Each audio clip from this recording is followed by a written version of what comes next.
In this presentation, I'm going to go into more detail on quantifying angular position. Some information we need to go through to be able to expand our use of our angular kinematic analysis. There are two ways that we will refer to quantifying angular position. The first is absolute angle, and the second is a relative angle. So two different ways. An absolute angle is also known as, AKA, also known as a segment angle. And the segment is the angle, a segment is any body part between two joints, right? So like the forearm, the upper arm, the trunk, the thigh, the leg, the foot, those are all segments. Those are segments between two joints. An absolute angle is the angle between an anatomical segment, thigh, leg, trunk, what have you, and a fixed reference line. And this part right here, the fixed reference line, we're going to spend some time on going through that. A relative angle is probably the way that we typically think of angles in the body, and that's a joint angle. The angle between two anatomical segments, with both segments having the potential to move. All right. So relative angle or joint angle, elbow, shoulder, hip, knee, what have you.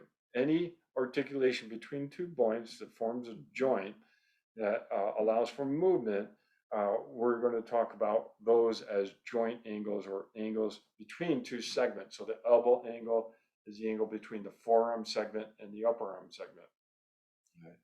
The key with the absolute angle is the fixed line is never going to move. It's fixed in space.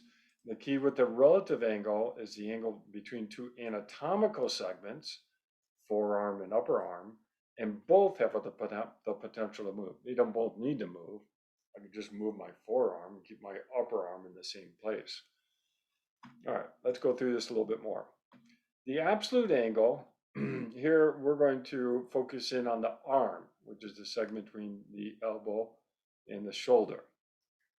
And what we need to do first, if we're going to do an absolute angle, is we need to define the reference line that we're going to measure that segment position to. And there's several places we can put this reference line. And depending on what we're doing or what type of analysis we're doing, we may put the reference line in one place or another. In this example, I've got my global reference frame here, and I've got this dotted line that represents the reference line.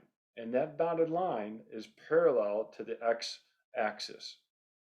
And I drew that dotted line starting at the joint of interest, in this case, the elbow, and I drew it to the right side of that elbow. And I could say this is the distal end of this segment. This is the proximal end of the segment. So the distal end of the segment, I'm projecting a right horizontal. I need all that information when I'm doing absolute angles, right? Now, let's see if I, so, oh, and the one other piece I need to tell when we're talking about absolute angles is my reference frame for an angular reference frame. In this case, I use the abbreviation CCW, meaning counterclockwise. Meaning counterclockwise is positive, which means, practically speaking, what I'm doing is I'm starting at my reference line, and then I'm drawing an angle or an arrow to the segment of interest in a counterclockwise direction. All right. So now I've perfectly described all the pieces of information I need to be able to get a segment angle or an absolute angle. I need to describe the segment, in this case the arm. I need to describe the reference line, the right horizontal, and I need to describe which end of the segment I'm going to put that line, in this case the distal end of the segment. Now clearly I could put this reference, and I need to describe the reference direction, in this case counterclockwise is positive. I could put this horizontal line at the proximal end of the segment. I could put it, I could project it to the left side of the segment. I could make this a vertical line at the distal end of the segment. All of those are pieces of information I would need to give to the reader or to someone else to be able to say, this arm is in this position at this moment in time. Without describing where that reference line is, that angle, 45 degrees, is meaningless. Okay, so in order to say that this segment is at 45 degrees, that 45 degrees is relative to all of these pieces of information. All right, let's keep going. Here I've got a different example. I've got the tibia or the leg as the segment of interest. I still am using a right horizontal, and this time I put that right horizontal at the proximal end of the segment. And I'm still going counterclockwise as positive, meaning I'm starting at my reference line and then I'm going all the way around in a counterclockwise direction until I hit the segment of interest. And then that angle represents that absolute angle of this segment. So clearly I could go in the other direction, all right? But that would violate my reference frame, right? Then in terms of counterclockwise rotation. Here's another example. I've got a horizontal still projected at the right side, but now I've got it on the thigh and I've got the distal end of the segment here. I'm still using it counterclockwise. We will almost always use a counterclockwise as positive as a reference frame for angular motion. It's just as intuitive as saying up is positive and forward is positive. In this case, counterclockwise will be positive rotation. So I'm starting at that green reference line and I'm going to that segment and I get that angle, which looks to be about 60 degrees. That 60 degrees represents that absolute angle of that segment, the thigh, given this reference line right here. We got to know that reference line. And just to emphasize that, here I've got a reference line at the distal end of the thigh segment projected to the left. And maybe I change the reference frame to be counter or clockwise as positive, meaning I start at that line and then I go to the segment of interest. These are all decisions in terms of where we put this line that we make when we're analyzing the movement and what type of data we have and what we see as the end result of that analysis. It sounds more complicated, but it's really not. It's just a way to define the parameters needed to be able to make sense of whatever the absolute or the segment angle means.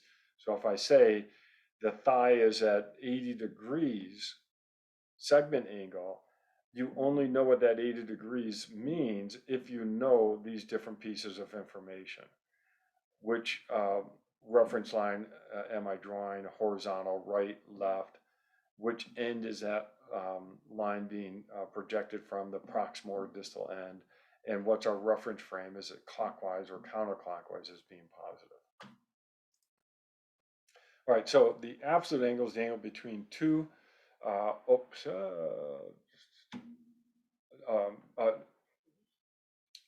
sorry, between, sorry, just, I should edit this, but I won't. The absolute angle is the angle between an anatomical segment, leg, thigh, foot, arm, trunk, and a fixed reference line in space.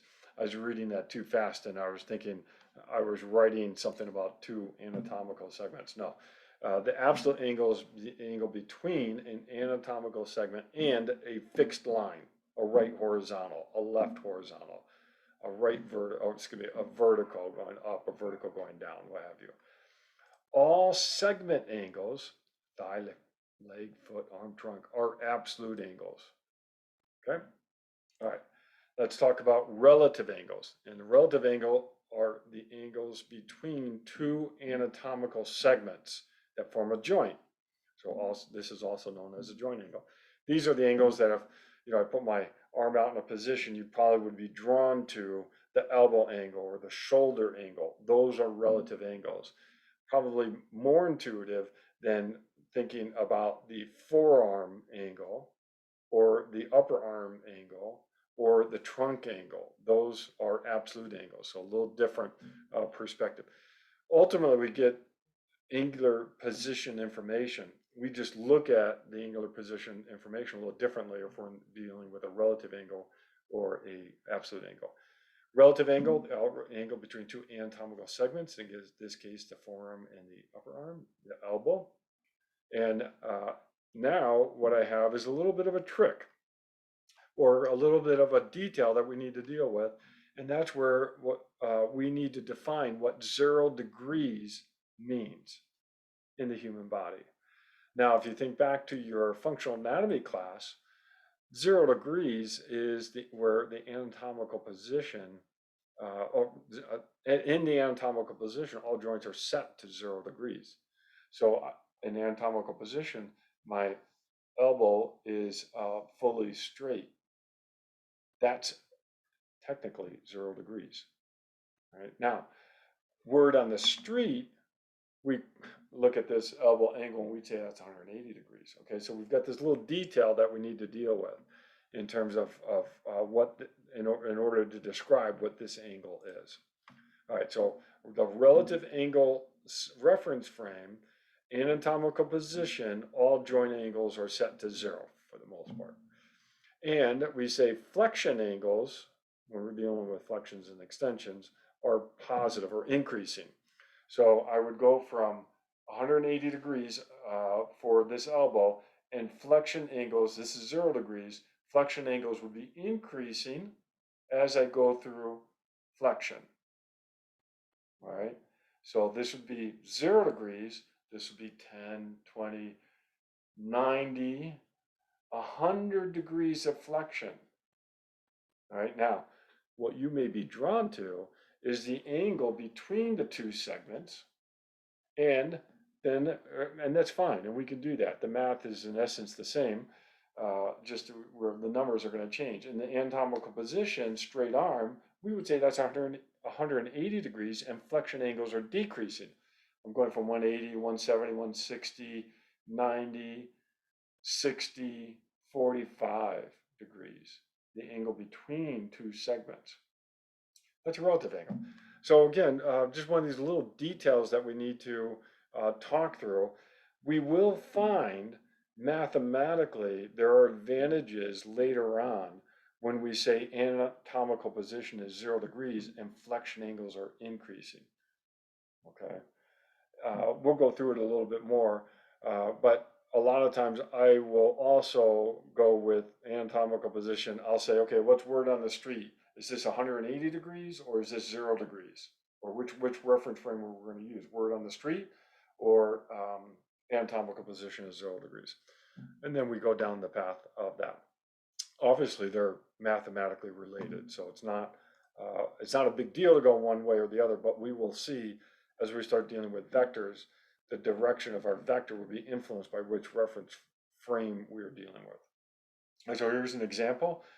There's a relative angle of the elbow, anatomical position. If we use this reference frame, where all angles are set to 0 degrees in anatomical position, this angle would be about 80 degrees. Whereas word on the street, this angle between these two segments is 180 degrees. These two are going to add up to 180. And so really what we're doing is we're projecting out. See if I can do that here while we're.